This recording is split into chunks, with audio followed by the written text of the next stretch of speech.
Hello guys, pag-usapan lang natin ang breaking news. May pasabog nga naman kasi ang balibalita at exclusive na pinag-uusapan ngayon. Mayor, iniintrigang sinundan si Catherine Bernardo sa Australia. Yan kasi ang update sa atin ng balita. At siyempre, pakikinggan natin ang sinasabi umano ng balita patungkol sa ginawa nila sa atin. Patungkol umano kina Catherine Bernardo at Mayor Mark Alcala para malaman natin at maintindihan natin ang pinagkakaguluhan ngayon sa social media. Kung ano nga ba talaga ang katotohanan. Pero marami nga naman kasi ang nakakaalam patungkol umano kung sino ang mga kasama ni Catherine Bernardo sa likuran niya. At siyempre, ayon sa balita, pinag-uusapan ngayon ng mga tsismosang kapitbahay ang kumakalat na mga litrato ni Catherine Bernardo sa isang airport ban for Australia. Yan kasi ang mga update sa atin ng balita. Siyempre, kahapon ito pinag-uusapan. July 9 nga naman kasi nagkaroon ng update ang iba't ibang mga tao patungkol umano sa sinasabi nilang resibo at ebidensya patungkol umano kina Mayor Mark Alcala at Catherine Bernardo. Ayon naman kasi sa malalapit na pamilyang Bernardo, pinagdidikit lang daw ang nasabing larawan. Kaya nga naman kasi tinatawag na fake news. Pero inalam naman natin kung sino ang kasama ni Catherine Bernardo. Lalong-lalo na kung sino ang nasa likuran niya at kung sino ang umaalalay sa kanya. At siyempre, nalaman natin yun pala ay pinsan ni Mayor Mark Alcala. Si Justin daw at kasama ni Justin ang kanyang jowa na si Dana. Yan kasi ang kumakalat ngayon sa social media na pinag-uusapan.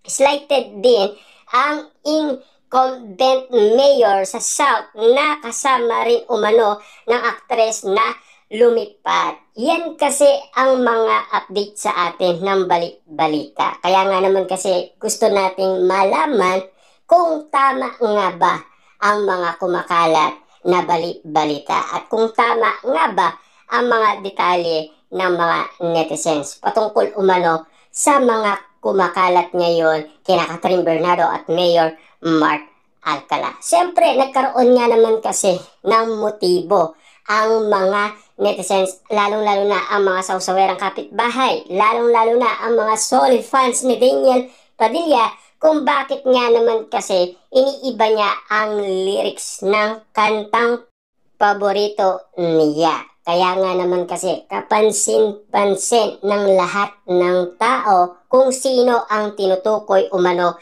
ni Daniel Padilla. Pero hindi na tayo magdududa doon at magtataka kasi ganun din ang ginawa noon ni Daniel Padilla last 2024 patungkol naman kay Alden Richard at Catherine Bernardo, diba? Kaya lahat yan ay kapansin-pansin kung sino ang pinatatamaan ni Daniel Padilla patungkol umano sa sinasabi niyang congrats, diba? Na alam naman natin kasi baka iba naman kasi ang pinupunto daw ni Daniel Padilla na congrats para sa kanilang incognito. Diba? Pero iba kasi may something kasi doon sa lyrics na talagang dinudugtong niya na baka makakita siya ng iba.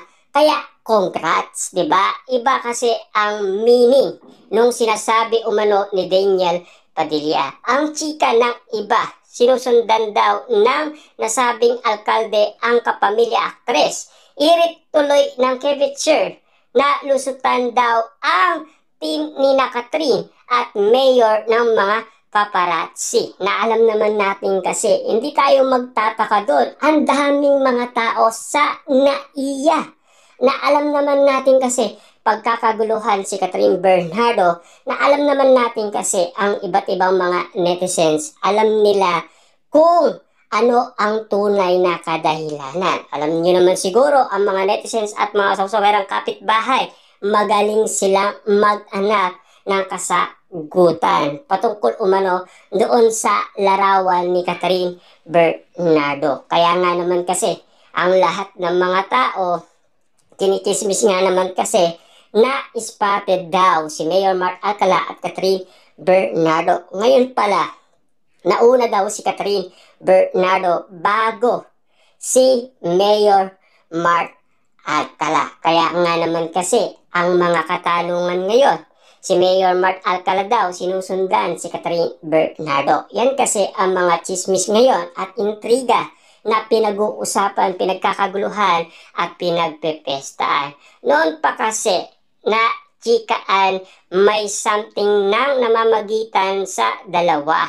Katunayan, ilang beses na rin nagkaroon ng alingas-ngas na slighted ang mga controversial na personalidad na magkasama sa resto at beauty clinic. And yet, walang lumalabas na resibo. Ito naman ang samut-saring reaction ng mga nagmamarisol na kumakalat na photo ng dalawa. Bakit hindi pinasara yung airport para sa kanila? Ha ha ha, grabe nga naman kasi, di ba? Ang lulupit nga naman kasi ng mga netizens at mga sawsawerang kapitbahay. Oo nga naman, di ba? Kung ang resto kaya nilang ipasara, bakit ang airport hindi nila kayang ipasara?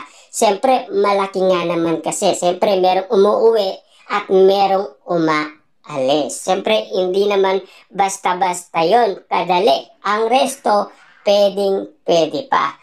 Pero ang naiya, mahirap nga naman ipasara ni na Catherine Bernardo yan at Mayor Mark Alcala. Siyempre, sana maintindihan naman ng mga netizens kung gaano ka-importante ang naiya kapag naipasara yan.